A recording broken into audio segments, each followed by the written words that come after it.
กับสบายดีและสวัสดีพ่อแม่พี่น้องเนาะ FC ของบ่าวศิลาดโมสุขคนจะเป็น FC อยู่ภายในประเทศลาวประเทศไทยหรือว่าอยู่ต่างประเทศทุกคนเนาะมื้อนี้ก็มาพบมาพ่อกับบ่าวศิลาดคือเก่าทุกคนเนาะแต่ว่ามื้อนี้บ่าวศิลาดก็ได้ออกมาข้างนอกทุกคนเนาะก็ออกมานี่ก็ถือว่าไกลพอสมควรมื้อนี้เนาะทุกคนเนาะมาบ้านของสาวโสดหรือว่าทางสาวเอมมี่เพิ่นทุกคนเนาะหลายๆคนก็คือสิรู้จักต่างคนได้แหละแต่ว่ามาในมื้อนี้ก็มีจังไดมีของขวัญจากหนุ่มฝั่งไทยเนาะเพิ่นฝากมาให้ทางน้องเอมมี่แล้วก็ให้ทางทีมงานของบ่าวศิลัดนี่เนาะเป็นสื่อให้เพิ่นเป็นตัวแทนให้เพิ่นเนาะเพราะว่าเพิ่นอยู่ไทยเพิ่นมาบ่ได้ก็เลยให้ทางเฮานี่เป็นสะพานให้แหละทุกคนเนาะแล้วก็สิมาถามเรื่องหัวใจเพิ่นคือกันทุกคนว่าหลังจากที่เพิ่นเปิดใจมาก็ถือว่าโดนพอสมควรเนาะแต่บ่รู้ว่าปัจจุบันนี้เพิ่นมีคนครองใจแล้วหรือยังหรือว่ามีคนแบบถูกอกถูกใจแล้วบ่ทุกคนเนาะเฮาก็สิมาถามให้ FC เพื่อ FC แบบว่าอยากได้ทางข้อมูลแบบทางติดต่อสาวโสดเพิ่นอยากทำความรู้จักกับเพิ่นคนนี้เนาะปะนี่เป็นจังไดบ่ให้เป็นการศึกษาเสียเวลาที่บริษัทจะพาเขาไปหาทางน้องเอมมี่พร้อมๆกันเลยทุกคนเนาะก็โอเคเนาะทุกคนเนาะเปิดภาพมาเมื่อนี้ก็มาพอกับสาวโสดเนาะผู้จบผู้งามเลยนะสมัย แม่นโดยสบายดีเด้อน้องหลาน สบายดี ก่อนอื่นก็อยากให้ทั้งน้องแนะนำตัวในอยเนาะน้องละ ชื่อแอมมี่อายุ18 ปี น้อง ชื่อ เอมมี่ เอมมี่บ่น้องล่ะ แอมมี่ แอนนี่ แอมมี่ เอมมี่ เอมมี่ โอ้ อายุ18 ปีบ่น้องละ แม่ อายุ18 ปีเรียนจบแล้วบ่น้องละ ยัง โอ้ ไป ย ออกแล้ว โอ้ เป็นบ่จบ ออก ได้ ม ออก สี่ น้องเฮียนฮอดไสน้องละ มสี่ ม .4 เนาะ แม่ โอ้สาเหตุที่ออกเป็นอะไร ออกไปหา ออกหาเงินหาค แม่ ำแบบครอบครัวน้องกับบ่ได้เฮ็ดธุรกิจอีหยังบ่ บอก เลยอาชีพหลักๆเฮ็ดหยังน้องละแต่ละมื้อนี่ พอได้เฮ็ดหยัง พ่อแม่เด้ พอกับพอได้เฮ็ดหยังบ่ได้มีแม่เสียแล้ว โอ้แม่เสียแล้ว แม่ ปัจจุบันนี้อาศัยอยู่กับพ่อบ่ แม่ โอ้น้องนี่เป็นลูกคนที่เท่าไหร่แล้วล่ะ คนที่สาม คนที่สามยังมีน้องอยู่บ่ มี มีน้องจักคน มี2 คน มีน้อง2 คนโอ้ ก็ถือว่าทางเจ้ามีอ้ายไอ้น้องนี่5คนผู้บ่ แม่ โอ้ก็เป็นครอบครัวใหญ่เนาะ โดยก็แบบยังอยู่นํกันเบิดทุกคนบ่ทุกมื้อนี่ บอกเลยกันที่ไทย เป็นอยู่ไทยเนาะ โดยคือทางน้องก็คิดแบบอยากไปไทยอยู่บ่น้องล่ะ ก็อยากไป คิดอยู่เนาะ แม่ เป็นอะไรแบบยังบ่มีโอกาสได้ไปบ่ แม่ โดยคือทางน้องเนี่ยก็ทางเอื้อยก็เห็นแต่ในคลิปเนาะ เปิดคลิปมาในกะฮอดนะบ่เดือนน้องล่ะ ฮอดแล้ว ฮอดแล้วเนาะ มีแล้วบ่คนแบบคงใจอีหยังแบบนี้ฮะนะ จ้ะมีอยู่ เป็นอะไรแบบอายว่าน้องละคือเว่าคอยได้ ก็คือครั้งแรกเนาะที่ว่าทางเอื้อยกับมาหาเนาะว่าแล้วทุกคนเลยยังบ่สนิทสนมกันแล้วก็ยังคือในอายอยู่เนาะ ก็คือพ่อมีอยู่กับคนของใจนี่ ก็มี คือคุยกับเพิ่นนี่นะลนเด้ บอก หางก็คุย ได้จักผิดน้องล่ะ 2 ทิศ 2 ทิศเนาะ เพิ่นเป็นคนทางใด คนไทย คนฝั่งไทย อายุเพิ่นได้น้องละอายุเพิ่นนี่รุ่นใด 50แบบคือทางน้องก็บ่ได้ติเพิ่นบ่แบบอายุได้หันนะ บอก โอ้น้องนี่เป็นสาวโสดที่ว่ายังบ่เคยผ่านการแต่งงานเนาะ สบายดีมั้ย แล้วเพิ่นแบบเพิ่นนี่เคยมีครอบครัวมาก่อนบ่น้องล่ะ บอก โอ้เพิ่นก็บ่เคยมีคือกันสมมุติว่าในอนาคตน้องนี่เนาะแบบ มีลูกมีผัวแบบนี้นะน้องล่ะไปสร้างไปสาน้ำเพิ่นได้บ่ ได้ ก็คือได้อยู่เนาะอืมว่าอยู่เฮือนก็ได้คนอยู่ได้น้องล่ะ อืม โดยคันคือแบบทาง FC เอื้อยแบบเพิ่นสนใจแบบนี้หั้นนะแบบเพิ่นยังสิพอมีสิทธิ์อยู่บ่น้องล่ะหรือว่าปิดโอกาสแล้ว มี มีอยู่เนาะ แม่ ก็แบบอยากทำความรู้จักหรือว่าอยากอยากลมน้ำก็ยังมีสิทธิ์อยู่เนาะอืมโดยทุกคนเลยใครที่ว่าอยากอยากลมก็คือทักทายเข้ามาได้เนาะ คือทั้งน้องนี่คิดว่าอายุน้องนี่ประมาณจะปีจังสิตัดสินใจแบบมีลูกมีผัวแบบนี้นะ เศร้าหาลูก 25 26ป้าดเด้ออีกหลายปีได้นี่ ทางหนมไทยบัญชีถาได้บ่น้องละ อีกปีอีก5-6ปีบ่ อืม อีก8 ปี ตอนนี้18 ปีแล้วเนาะ ก็คืออีก25 26 ปีเนาะ ชอบปีก็ได้ 3 ปีก็ได้ เนาะ แล้วแต่ว่าซั่นๆเนาะ ง่ายๆคือกะไว้ประมาณนั้นเนาะ แม่ เฮาบ่ฮู้เนาะอนาคตเฮาเนาะ อืม เอามื้อแรงนี่ไผสิฮู้ แม่นบ่เลยเพราะว่าเผื่อไว้ซื่อ โดยคือทางเอ่ยมาเมื่อนี้ก็มีทาง FC เนาะทางฝั่งไทยหรือว่าเพิ่นจะเป็นอ้ายหักของเอ่ยเลยน้องละเอ้ยเพิ่นก็ฝากมาถามเรื่องคนของใจแล้วก็เรื่องเกี่ยวกับเฮ็ดบัตรเฮ็ดเบอร์เพิ่นว่ามีความคืบหน้าไปฮอดใส่แล้วเพิ่นว่าน้องละในการเฮ็ดบัตรเจ้านี่ เอา ได้เฮ็ดแล้วบ่บัตรนี่ เฮ็ นะ ดแล้ว แล้วมื้อใดสิออกน้องละ ยังบ่รู้ ยังบ่ฮู้เนาะน้องเฮ็ดแบบธรรมดาบ่หรือแบบด่วน ธรรมดา โอ้ธรรมดาเนาะธรรมดาก็ประมาณเดือนพุ่นแหละน้องละเนาะ แม่ เดือนปลายพุ่นแหละๆต้องใช้เวลาดิ แม่นก็คือเฮ็ดเป็นทีเรียบร้อยแล้วเนาะคันได้บัตรมาแบบนี้น้องละแบบคันเพิ่นแบบนัดไปเจออยู่หมกอหย่างแบบนี้ก็ไปได้บ่ ก็ไปได้ ไปได้เนาะ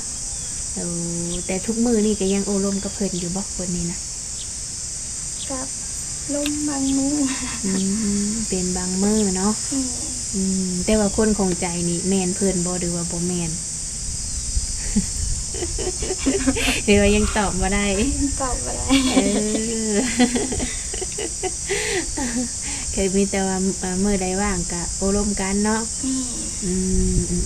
แม่ เรื่องอีหยังก็แบบว่าเรื่องเฮ็ดสวนอีหยังแบบนี้น้องล่ะบ้านน้องเฮ็ดสวนหยังอยู่บ่สวนมันสวนหยังแบบนี้หั้นนะ แม่ ได้ไปเฮ็ดไปหยังนะบ่ แม่มีแต่พอ ทางเฒ่าพ่อเพิ่นเนาะ แม่ โอ้คือปลูกมันปลูกทุกปีบ่น้องล่ะ บ่หากับปลูก หากระปลูกปีนี้ แม่ อืมลองเบิ่งเนาะเห็นหมู่ปลูกหลายเด้เนาะ ทางพ่อเพิ่นบ่ได้มีครอบครัวใหม่บ่ บ่ อืมพ่ออายุจักปีแล้วน้องล่ะ 49 โอ้49 ปีเนาะคือทางเอื้อยก็ยังบ่ได้ถามเนาะแบบทางน้องแบบเปิดใจโอลมอายุนี่ประมาณจักปีหาจักปีน้องล่ะ ได้เบิด ได้เบิดบ่ แม่ โอ้ 50-60ก็ได้บ่ แม่ อืมถือว่าอายุเพิ่นนี่บ่จำกัดเนาะนิสัยใจคอเพิ่นได้ซะน้องล่ะ ได้ก็ได้ ว่าผู้เจุผู้งามแนวไหนก็ได้บ่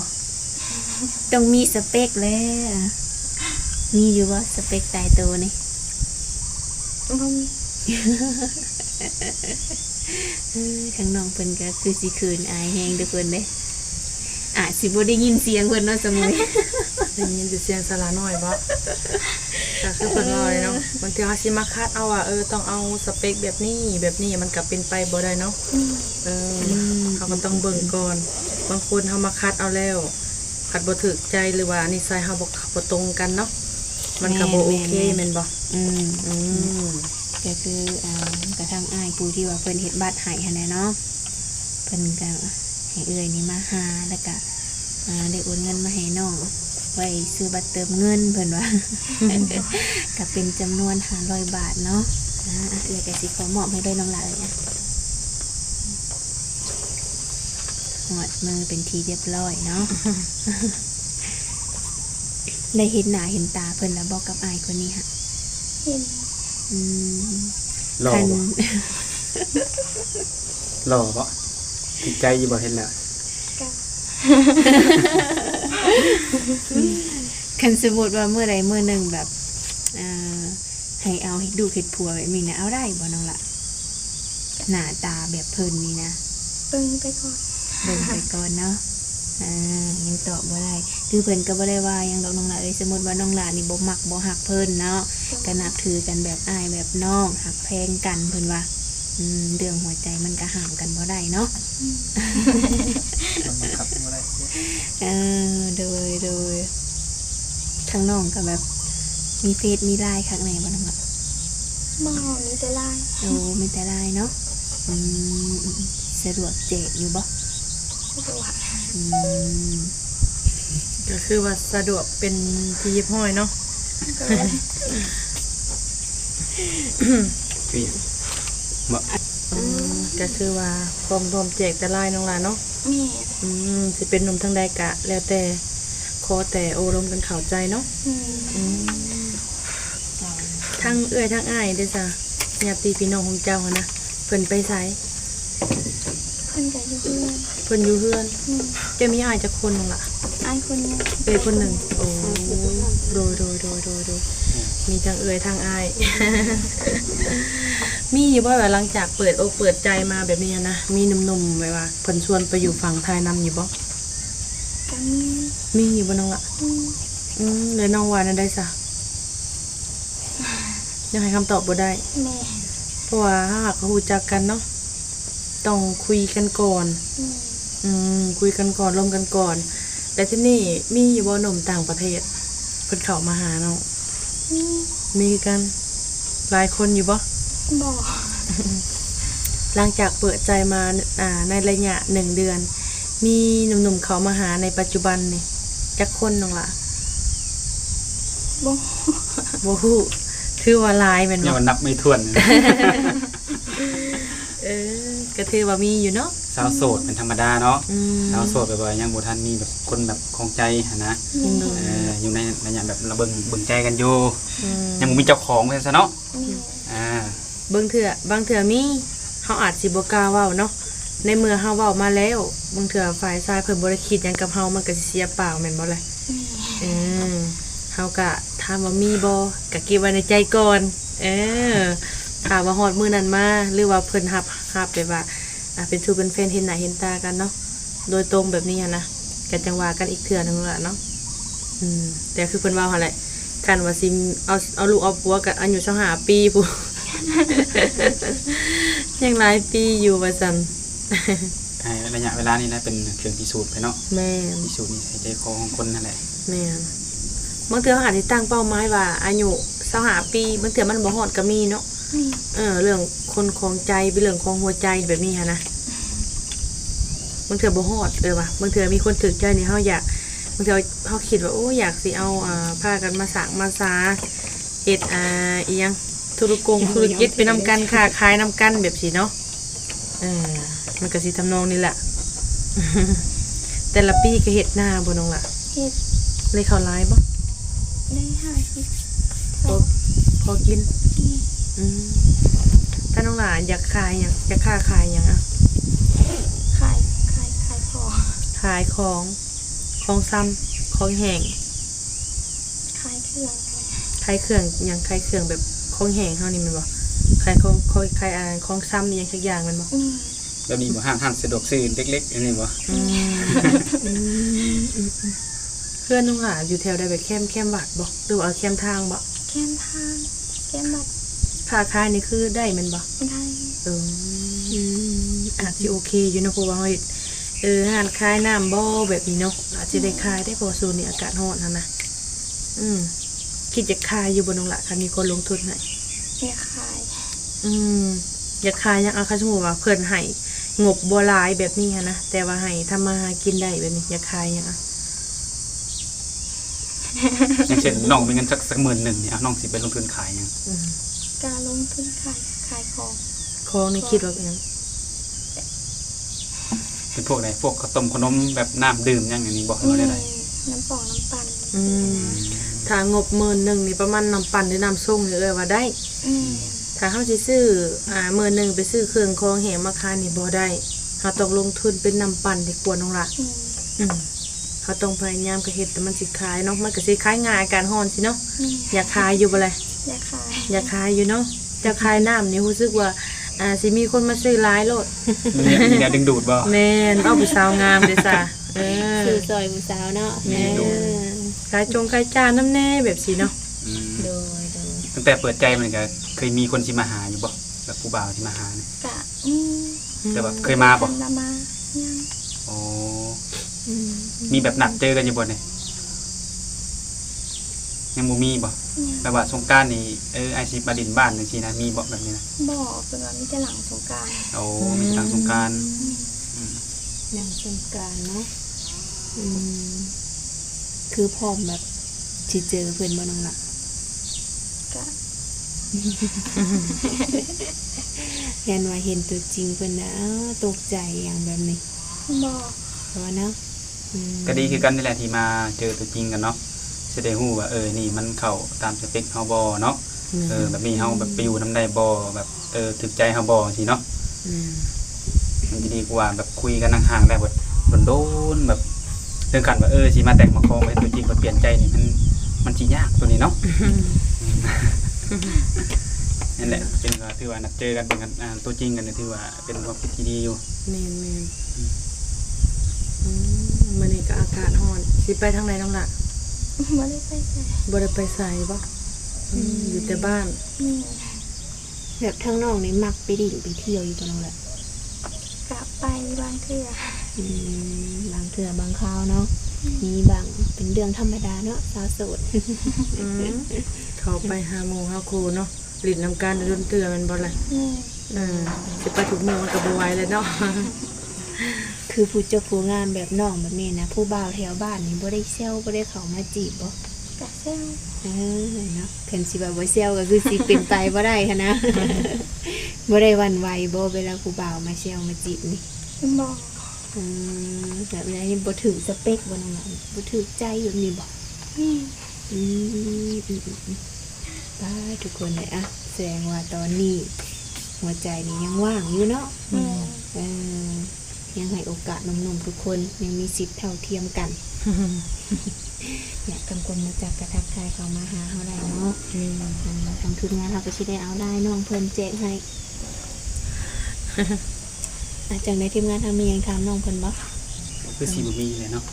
คือมามื้อนี้ก็มาดูแบบยังภารกิจเนาะเฮาก็เป็นเฮ็ดหน้าที่ของเฮาสำเร็จแล้วถ้าอัปเดตถามเรื่องหัวใจมันก็เป็นทีมห้อยแล้วเนาะ แม่น ก็มีแต่โจกคลิปเท่านั้นแหละบาดนี้ เนาะเอามาลุ้นนำกันว่าน้องเพิ่นสิได้ครูทางใด แม่น แล้วก็